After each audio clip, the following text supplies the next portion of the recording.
हे friends, आज हम इस एक्सरसाइज का क्वेश्चन नंबर 6 डिस्कस करने वाले हैं, जो कि इस एक्सरसाइज का सबसे लास्ट क्वेश्चन है। फ्रेंड्स, ये क्वेश्चन मुझसे कह रहा है that a cottage industry produces a certain number of pottery articles in a day.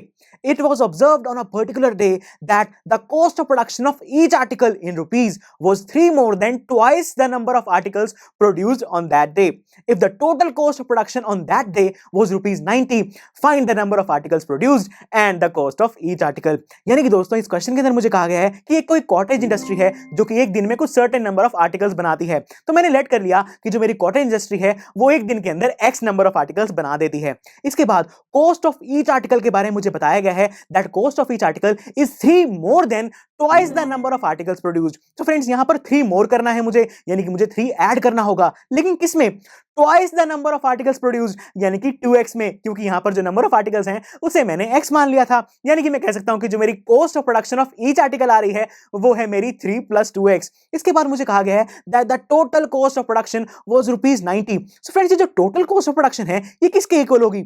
ये होगी number of articles multiplied by cost of each article, यानी कि x मल्टीप्लाइड बाय 3 + 2x। और ये जो टोटल कॉस्ट है ये मुझे गिवन है ₹90, यानी कि जो मेरी इक्वेशन बनकर आ रही है वो आ रही है 90 = x मल्टीप्लाइड बाय 3 + 2x। और जैसे ही मैंने इस ब्रैकेट को मल्टीप्लाई किया तो मेरी इक्वेशन कुछ इस तरह से बन चुकी है। तो फ्रेंड्स, आप यहां देख सकते हैं कि मेरे पास 2x² यानी कि x² की टर्म आ रही है, यानी कि जो मेरी इक्वेशन है ये एक क्वाड्रेटिक इक्वेशन है। लेकिन फ्रेंड्स, ये जो इक्वेशन है ये स्टैंडर्ड फॉर्म में नहीं है, क्योंकि हम जानते हैं कि जो हमारी standard form of quadratic equation होती है उसके राइट हैंड साइड पर 0 होता है। तो इसलिए मैं इन दोनों ही टर्म्स को लेफ्ट हैंड साइड पर ले गया और मेरी इक्वेशन बन रही है -3x - 2x² + 90 = 0। लेकिन अभी भी ये जो क्वाड्रेटिक इक्वेशन है ये स्टैंडर्ड फॉर्म में नहीं है, क्योंकि यहां पर ये जो मेरा वेरिएबल x है ये डिक्रीजिंग पावर के ऑर्डर में अरेंज नहीं है। तो इसलिए मैंने इसके टर्म्स को रीअरेंज किया और जो मेरी फाइनल स्टैंडर्ड फॉर्म में इक्वेशन बनकर आ रही है वो है -2x² - 3x + 90 = 0। यानी कि फ्रेंड्स, अगर मैं इस क्वाड्रेटिक इक्वेशन को सॉल्व कर देता हूं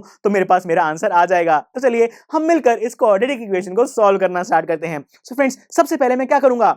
राइट, सबसे पहले हम करेंगे इसकी मिडल टर्म स्प्लिटिंग। और मिडल टर्म स्प्लिटिंग करने के लिए मैंने इसके अंदर आ रहे जो 3 नंबर्स हैं, जो कि है 2, 3 और 90, इन्हें अलग से लिख दिया। इसका मतलब अब मुझे कोई ऐसे दो नंबर सोचने होंगे जिन्हें अगर मैं मल्टीप्लाई यानी कि उनका प्रोडक्ट कर दूं तो मेरी फर्स्ट और थर्ड टर्म का प्रोडक्ट यानी कि 2 × 90 का जो प्रोडक्ट आ रहा है यानी कि 180 है वो उसके बराबर आ जाए। और अगर मैं उन दो नंबर्स को ऐड या फिर सब्ट्रैक्ट कर दूं तो मेरी मिडल टर्म यानी कि 3 आ जाए। तो फ्रेंड्स, ऐसे कौन से नंबर्स हो सकते हैं जिन्हें अगर मैं मल्टीप्लाई करूं तो मेरा 180 आए?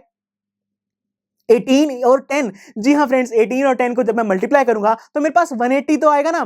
तो फ्रेंड्स, चलिए अब हम देखते हैं कि ये 18 और 10 को ऐड या फिर सब्ट्रैक्ट करके हमारी मिडल टर्म आती है या नहीं। सो फ्रेंड्स, जब मैंने 18 और 10 को ऐड किया तब भी मेरी मिडल टर्म नहीं आ रही, और जब मैंने इन्हें सब्ट्रैक्ट किया तब भी मेरी मिडल टर्म यानी कि 3 नहीं आ रही। यानी कि फ्रेंड्स, ये जो 18 और 10 है ये तो मेरे रिक्वायर्ड नंबर्स नहीं है। अब और कोई नंबर सोचिए जिन्हें अगर मैं मल्टीप्लाई करूं तो 180 आ सके।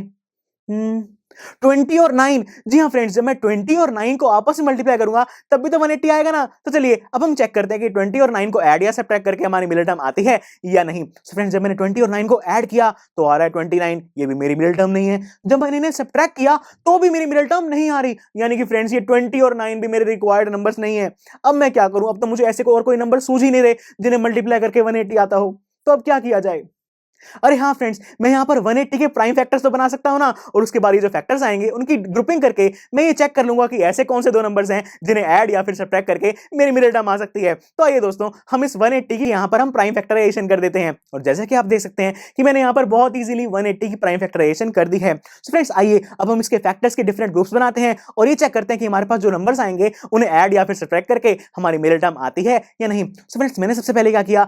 फर्स्ट 3 फैक्टर्स 2, 2 और 3 का एक ग्रुप बनाया, और इन ग्रुप को मल्टीप्लाई करने के बाद जो नंबर आ रहा है वो है मेरे पास 12, और जो बाकी बचे 2 फैक्टर्स 3 और 5 उन्हें मल्टीप्लाई करके आया 15। यानी कि दोस्तों मेरे पास दो नंबर्स आ चुके हैं जो कि है 12 और 15। आइए अब हम ये चेक करते हैं कि इन्हें ऐड या फिर सब्ट्रैक्ट करने पे जो हमारी मिडल टर्म है वो आती है या नहीं। सो फ्रेंड्स, जब मैंने 15 और 12 को ऐड किया तब तो मेरी मिडल टर्म नहीं आ रही, लेकिन जब मैंने 15 में से 12 को सब्ट्रैक्ट कर दिया तब मेरे पास आ रहा है 3, जो कि मेरी मिडल टर्म है। यानी कि मैं कह सकता हूं कि 15 और 12 मेरे पास ऐसे दो नंबर्स हैं जिन्हें अगर मैं मल्टीप्लाई कर दूं तो मेरे पास पास 180 आता है और अगर इन्हें ऐड या सब्ट्रैक्ट करूं तो मेरे पास मेरी मिडिल टर्म यानी कि 3 आ जाती है। तो मैंने क्या किया, यहां पर ये जो मेरी इक्वेशन थी इसके अंदर 3 की जगह पर मैंने सब्स्टिट्यूट कर दिया 15 माइनस 12 और ऐसा करते ही जब मैंने मेरे ब्रैकेट्स को ओपन किया तो मेरी इक्वेशन बन रही है -2x² minus 15x plus 12x plus 90 is equal to 0। तो इसका मतलब दोस्तों अब मुझे ये चेक करना है कि मेरी फर्स्ट टू और लास्ट टर्म्स में से क्या क्या चीजें कॉमन आ सकती हैं। So friends first two terms को ऑब्जर्व करके देखिए यहां पर क्या कॉमन आ रहा है, राइट मैं देख सकता हूं कि फर्स्ट टू टर्म्स में से तो सिर्फ x ही कॉमन लिया जा सकता है। तो मैंने फर्स्ट टू टर्म्स में से जब x कॉमन लिया तो ब्रैकेट के अंदर बचा -2x माइनस 15। अब लास्ट टू टर्म्स को ऑब्जर्व कीजिए, यहां से क्या कॉमन आएगा, राइट यहां से मैं 6 कॉमन ले सकता हूं। तो जैसे मैंने लास्ट टू टर्म्स में से +6 कॉमन लिया तो ब्रैकेट के अंदर बच गया 2x प्लस 15।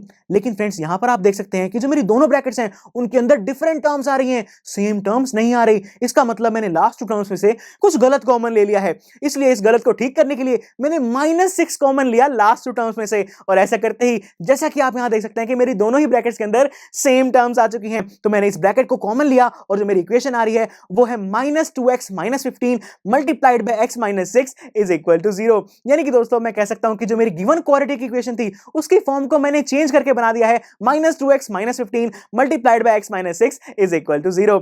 यानी कि दोस्तों अभी ये जो दो टर्म्स मल्टीप्लिकेशन में आ रही हैं इन दोनों में से कोई भी एक टर्म अगर 0 हो जाती है तो मेरी जो क्वाड्रेटिक इक्वेशन है उसका नेट यानी कि टोटल आंसर 0 आ जाएगा। यानी कि मैं कह सकता हूं कि जो मेरी गिवन क्वाड्रेटिक इक्वेशन थी वो 0 कब कब होगी, या तो मेरा -2x minus 15 is equal to 0 हो जाए, या फिर अगर x माइनस 6 भी 0 हो जाता है तो भी मेरी क्वाड्रेटिक इक्वेशन 0 के इक्वल हो जाएगी। तो दोस्तों यहां पर ये जो मेरी फर्स्ट टर्म है यहां पर देखिए x की वैल्यू क्या आएगी, यहां से राइट यहां से x की वैल्यू आएगी -15/2 और जो मेरी सेकंड टर्म है x minus 6 is equal to 0 यहां से x की वैल्यू क्या आएगी, राइट यहां से x की वैल्यू आएगी 6। यानी कि दोस्तों मैंने जो गिवन क्वाड्रेटिक इक्वेशन थी उसकी दोनों ही सॉल्यूशंस यानी कि दोनों रूट्स को अच्छे से फाइंड आउट कर लिया है।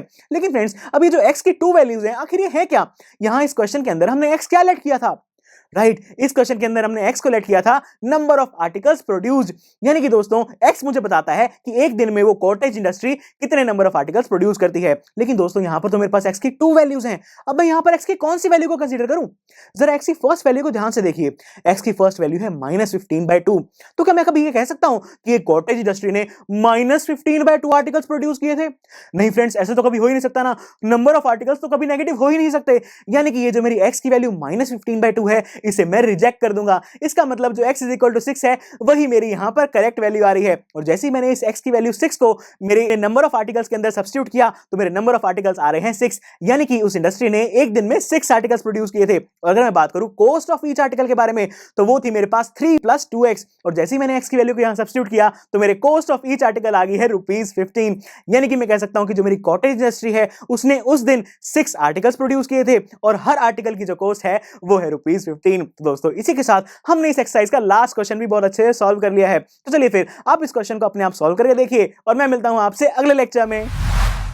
आई एम श्योर स्टूडेंट्स आपको ये लेक्चर काफी पसंद आया होगा और ऐसे ही मजेदार तरीके से अपने हर एक कॉन्सेप्ट क्लियर करने के लिए डाउनलोड कीजिए PUSTACK ऐप को, जहां पर आपके पास और भी बहुत सारे ऑप्शंस होंगे जैसे कि back exercise solutions, tip videos, sample papers and much more. So what are you waiting for? Download the app now.